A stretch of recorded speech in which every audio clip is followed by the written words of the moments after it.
اللهم لبيك لبيك لا شريك لك لبيك۔ حج اسلام کے بنیادی ارکان میں سے ایک اہم رکن ہے۔ حضور علیہ الصلاۃ والسلام نے ارشاد فرمایا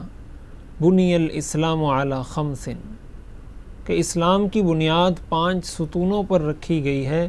اور ان 5 ستونوں میں سے ایک ستون وہ حج بیت اللہ ہے۔ قرآن کریم کے اندر اللہ تعالیٰ نے ارشاد فرمایا وَلِلَّهِ عَلَى النَّاسِ حِجُّ الْبَيْتِ مَنِ اسْتَطَاعَ إِلَيْهِ سَبِيلًا،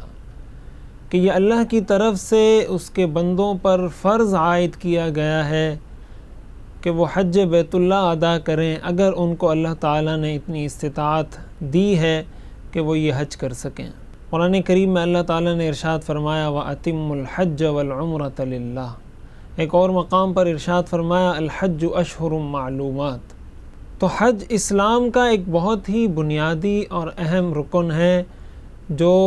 بیت اللہ پہنچ کر طواف کے ذریعے، سعی کے ذریعے،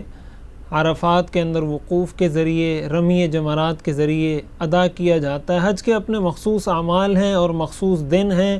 تو ان مخصوص دنوں میں یہ مخصوص اعمال جو کیے جاتے ہیں اس کو حج کہا جاتا ہے۔ حج اس شخص پر فرض ہوتا ہے جس کو اللہ تعالیٰ نے اتنی مالی استطاعت اور وسعت دی ہو کہ وہ اپنے جانے کا خرچہ، واپس آنے کا خرچہ، اور جتنا عرصہ وہ وہاں پر رہے گا اس دوران اس کے گھر والوں کے جو اخراجات ہیں، جو ضروریات ہیں، وہ اس سے پوری ہو سکیں۔ اگر کسی شخص کے پاس اتنا مال ہو، اتنا سرمایہ ہو، تو ایسے شخص پر حج فرض ہو جاتا ہے۔ اور عورت پر اس کے ساتھ ساتھ ایک شرط یہ بھی ہے کہ اس کے ساتھ جانے کے لیے کوئی محرم ہو یا اس کا شوہر ہو۔ محرم کا مطلب جس سے اس کا نکاح نہیں ہو سکتا، مثلا اس کا بیٹا ہے، بھائی ہے، چچا ہے، ماموں ہے، بھتیجا ہے، بھانجا ہے، اور یا اس کا شوہر۔ لہٰذا اگر کسی عورت کے پاس اتنا مال ہو کہ وہ حج کر سکتی ہے، لیکن اتنا نہیں کہ وہ اپنے محرم کو ساتھ لے جا سکے، تو اس عورت پر بھی حج فرض نہیں ہوتا۔ ہمارے ہاں حج کے معاملے میں ایک کوتاہی یہ ہوتی ہے کہ بہت سارے لوگوں کے ذہن میں یہ ہوتا ہے کہ حج ہم نے آخری عمر میں کرنا ہے، یعنی جب ہم بوڑھے ہو جائیں گے اور جب ہم بالکل سارے کاموں سے فارغ ہو جائیں گے اور ریٹائر ہو جائیں گے، اس کے بعد ہم حج کریں گے، حالانکہ ان پر حج فرض ہو چکا ہوتا ہے۔ تو پہلی بات تو یہ ہے کہ جب حج کسی انسان پر فرض ہو جائے، اب بلا وجہ اس کے اندر تاخیر کرنا انتہائی بے معنی بات ہے اور انتہائی خطرناک ہے، اس لیے کہ کس انسان کو اس بات کا علم ہے کہ اس نے کب تک جینا ہے، کب تک اس کی زندگی باقی ہے۔ تو اس لیے جب انسان پر حج فرض ہو جائے، عموماً جب نوجوانوں کو کہا جاتا ہے کہ آپ عمرہ کریں یا ان کو کہا جاتا ہے کہ آپ حج کریں، تو ان کی جانب سے یہ جواب ملتا ہے کہ ہم بعد میں حج کریں گے، اس لیے کہ ابھی تو ہم جوان ہیں، اور اگر حج سے واپس آ گئے تو پھر شاید ہمیں اور ہم جو ہے نا گناہ نہیں کر سکیں گے، نعوذ باللہ۔ تو یعنی اس وجہ سے ہم حج یا عمرہ نہیں کرتے کہ ہم نے گناہوں والی زندگی گزارنی ہے، حالانکہ ہمیں نہیں پتہ کہ ہم نے کب اس دنیا سے جانا ہے۔ حضور علیہ الصلاۃ والسلام نے ارشاد فرمایا، ترمذی شریف کی روایت ہے، من ملک زادا وراحلۃ تبلغه الى بیت اللہ فلم یحج فلا علیہ ان یموت یہودیا او نصرانیا، کہ کسی کے پاس اتنا مال، اتنا سرمایہ آیا اور اس کے پاس سواری کا بھی انتظام ہوا کہ جس کے ذریعے وہ بیت اللہ پہنچ کر حج کی ادائیگی کر سکتا ہے، اور اس کے باوجود وہ حج نہیں کرتا، آپ نے فرمایا اللہ کو اس بات کی کوئی پرواہ نہیں کہ وہ یہودی ہو کر مرے یا نصرانی ہو کر مرے۔ اب اگر دیکھا جائے یہ کتنی خطرناک اور الارمنگ بات ہے ایک مسلمان کے لیے،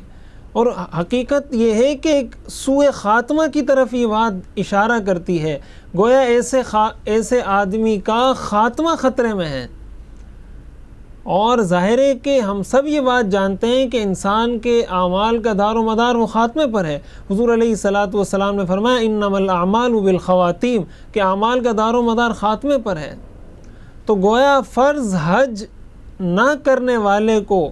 ایک طرح سے اس بات سے متنبہ کیا جا رہا ہے کہ کہیں ایسا نہ ہو کہ یہ حج کا فریضہ چھوڑنا اس کے برے خاتمے کا سبب بن جائے۔ اس لیے ہمیں پہلے سے ہی اس کی تیاری کرنی چاہیے، اور ہمیں خود اپنا احتساب، اپنا جائزہ لینا چاہیے کہ اگر میرے پاس اتنا سب کچھ ہے اور میں اس کے باوجود حج نہیں کر رہا، تو میں بہت بڑے خسارے میں ہوں، بہت بڑے گناہ میں ہوں۔ اور ظاہر بیت اللہ اللہ کا وہ گھر ہے، اس زمین کا وہ مکان، وہ جگہ ہے کہ دنیا میں سب سے پہلے جو گھر بنایا گیا وہ اللہ کا یہ گھر تھا. ان اول بیت وضع للناس للذی ببکۃ مبارکہ. سب سے پہلا جو گھر اللہ نے بنایا اس دنیا میں وہ مکہ مکرمہ کے اندر اللہ کا یہ گھر بیت اللہ ہے. اور ظاہر ہے ہر انسان کو، ہر شخص کو اپنے گھر پر غیرت آتی ہے، وہ اس کی تعظیم چاہتا ہے، وہ چاہتا ہے اس کا احترام کیا جائے. تو اللہ تعالیٰ نے انسانوں کو یہ بیت اللہ دیا ہے، اپنا گھر زمین پر بنا کر ان کے روحانی جذبات کی تسکین کا سامان فراہم کیا ہے. اگر یہ بیت اللہ اس زمین پر موجود نہ ہوتا تو ایک مسلمان کہاں جا کر اپنے اللہ کے سامنے سجود ہوتا، کہاں پر اپنے جذبات اور روحانی جذبات کی تسکین کرتا، کہاں وہ جا کر اپنے اللہ سے اپنی محبت کا اظہار کرتا. تو یہ اللہ کا کتنا بڑا احسان ہے کہ اللہ تعالیٰ نے اپنا گھر ہمیں اس دنیا میں، اس زمین کی دھرتی پر ہمیں عطا کر دیا، اور ہمیں یہ کہا کہ وہاں جا کر اپنے دل کی تسکین کر لو، اپنی روحانیت کو مزید جلا بخش دو، اور مزید اللہ تعالیٰ سے قریب تر ہو کر، اللہ تعالیٰ کی محبت میں غوطہ زن ہو کر اللہ کا قرب حاصل کر لو. تو اس کے باوجود بھی کہ سب کچھ دیا ہوا اللہ کا ہے، یہ جسم اللہ کا، یہ مال اللہ کا، سرمایہ اللہ کا، سب کچھ اللہ نے دیا،